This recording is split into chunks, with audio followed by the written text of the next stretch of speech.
What questions do you have as an aspiring author or even a published author? Chances are those questions will be answered by the surveys conducted by today's guest, children's author Hannah Holt. Welcome, Hannah. Hi, so good to be here. Thanks for having me. Appreciate it so much. Hannah's surveys give us a real detailed picture of authors' lives and livelihoods, especially children's book authors. And I, for one, am really grateful for these because not only does it give us a place to set our expectations for what our children's book journey might look like. And it also helps me, I go back to them often if I have a question about is my book selling like it should or anything else in the journey, and I can go back and look at it and say, oh, it's not just me, or maybe it is just me and maybe I need to do something to correct it. So tell us a little bit about what inspired you to do this. I know it must have been a ton of work. It was a ton of work. My background is in engineering. My first career was as an engineer, and I've always been a pretty data-driven person. And I feel like good information leads to good decision making. And we want to be professionals about this. This isn't a hobby. This isn't just something we're vaguely curious in. These are things that people devote years and years of their life to developing their craft, to making industry connections, to really pursuing this on a professional level. And I didn't see enough information out there to make some of those decisions. Is this a good investment for me to go back and get a master's? Is this a good investment for me to fly across the country and attend a conference? And what kind of returns can I expect on an investment if I make an investment, monetary investment in my children's literature career, or time investment as well, all of the above? So true. I'm so grateful for that. I, you can tell us a little bit about the kinds of things that the surveys cover, what kinds of things people can learn. Sure, sure. So, for example, in other careers, if you wanted to go and look at what kind of salary you could expect or what kind of working conditions you could expect, although I didn't get so much into the soft tangibles of that in my survey, you can go to websites like Glassdoor and look up specific companies and say, hey, if I want to be a traffic analyst at this company, I can expect this starting salary, or and gosh, there are some reviews that this company is or is not so great to work with. And there just isn't as much of that transparency in the children's literature landscape. So I wanted to cover a few things. I wanted authors to know what kind of effort they could expect to put into their work before they achieve a result. Is it normal to sell the first manuscript you ever write? Is it normal for it to take a year or more to sign with an agent? Uh, when you do get that first contract, what is the range of contract that you could expect for an advance based on different types of publishers, based on whether you have an agent or don't have an agent?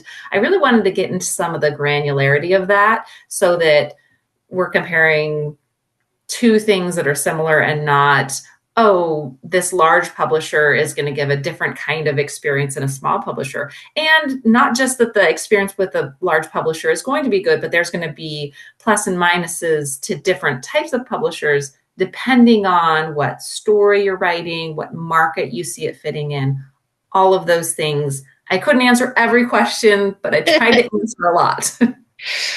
Well, it's awesome. It really is. And like I said, setting expectations is so important because writing in probably a lot of different creative careers, it's really tough because we question ourselves all the time, right? We don't really know what is happening out there. What kind of response did you get? I got a pretty warm, eager response. This was clearly something that authors cared about, that they were also curious about. And there was a vacuum of this kind of information in the space. And so when I started putting calls, I was in a debut group at the time. And so I initially asked the 20 or so authors that were active in my debut group, hey, can you give me this information? And they were like, yes, yes, yes. And then once I put it out to the wider children's publishing community through social media, I got immediately a lot of responses. I started with picture books because that's what I write. And I got such a positive response. People were saying, hey, could you do this for middle grade? Hey, could you do this for young adult? Hey, could you do this for people who choose to self-publish? And I was like, well, let me do one thing at a time. So I did the picture book surveys first. And that's where I did get the largest response, probably because those are the people that I'm connected with and I have the most associations with people in that space. But I got a decent response out of middle grade authors and young adult authors as well. And then after I kind of did the traditional publishing surveys, then I went ahead and surveyed people who had done some self-publishing as well and got some results there as well. That's awesome. I'm going to link to them in the show notes too, so that people, because I think it's really important to me to have that information out there for people to see, and like I said, to understand, what they're getting themselves into, right? And I think that information also prevents people from being taken advantage of. If you have some person who's advertising this great opportunity and they're putting lots of pressure on you, you have to sign up for it by Tuesday or this or that or the other, but it's going to cost a lot of money. But hey, even if I sold this book and had the best case outcome, this fee that this person is trying to charge me is not going to be worth it, then that becomes a really easy decision and really takes that pressure off of, no, this is someone who's trying to scam me out of a lot of money, and not necessarily scam, because there are people in this industry that earn a lot of their money not based on actually publishing people, but off of offering services, and a lot of those are legit. But again, you just have to be very careful about your expenditures if this is something you're pursuing professionally versus something you're just doing for your own personal fulfillment. If you're paying for services just because you really want to have this great experience, or you really want to work with this author or this editor, and that's the end goal, and you have a trust fund and you're ready to spend all your money to have this experience, sure. Right. But if you are here because you are hoping to make a career out of it and you're being very conscious of your expenses, a lot of these expenses really don't pan out in the end. And that's what I want people to be aware of. Awesome. Especially right now, it seems like it's just growing like crazy, the amount of emails that are coming out that people receive, and I have this deal for you, or like you were mentioning before, some of them are scams, some of them aren't, but there's just so much, and it might help to sift through that and decide how to proceed. So I love that. What's the most important thing or surprising thing even that you learned from it? Were you surprised by any of the results? I was. It's been I've been looking at these numbers for so long now. I have to remember what I was initially surprised at. Right.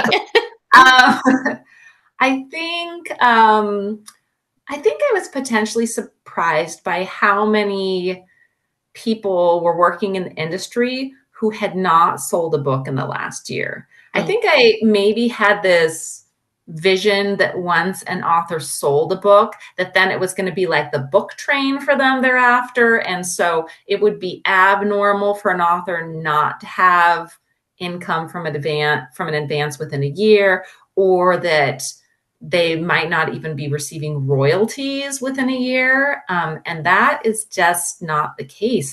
There are a good chunk of people, I'd have to check the numbers, but I think it's over half of picture book authors that didn't earn anything within the last year. And that's a real eye opener for a few reasons. One is that you should know that even if you receive a great advance, I was very fortunate in my first book, The Diamond and the Boy, it received a decent size advance, and I was very pleased with that. But that doesn't guarantee you're going to see that same kind of money next year. Yeah. And so, as a budgeting author person, that's totally a phrase, you should be aware that you need to keep some money set aside for your expenditures the next year, or there's going to be a gap between when you receive that advance or the second half of your advance and when your book comes out. And if you want to spend some of that money to travel to bookstores, to do events, or some of your own money to go to a conference near the time of your book release, you're going to want to hold some of that money back so that Good then point. you, exactly. Because my personal rule is I don't spend any money on children's book expenses that I have not also earned in children's book expenses. So smart. But to do that, I have to keep a reserve because I'm not guaranteed to have the money flowing on any given year. Yeah. And also,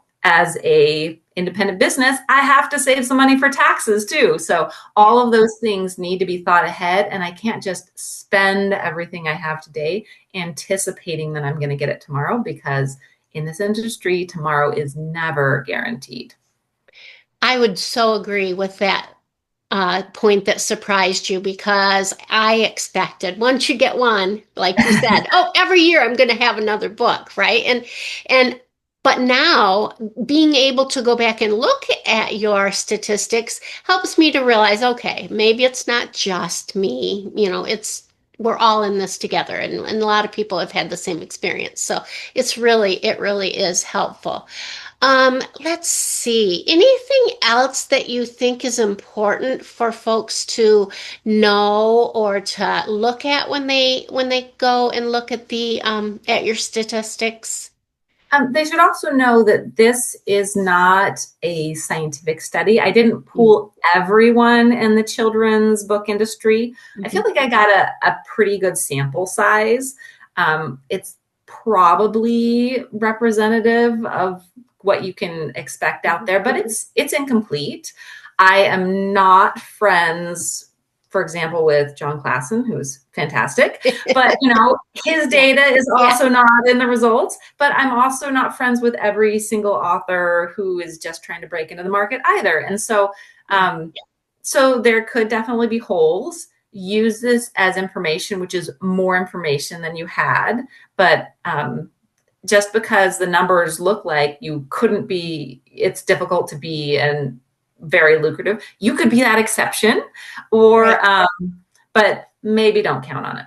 Yeah. So important. So good. That's perfect.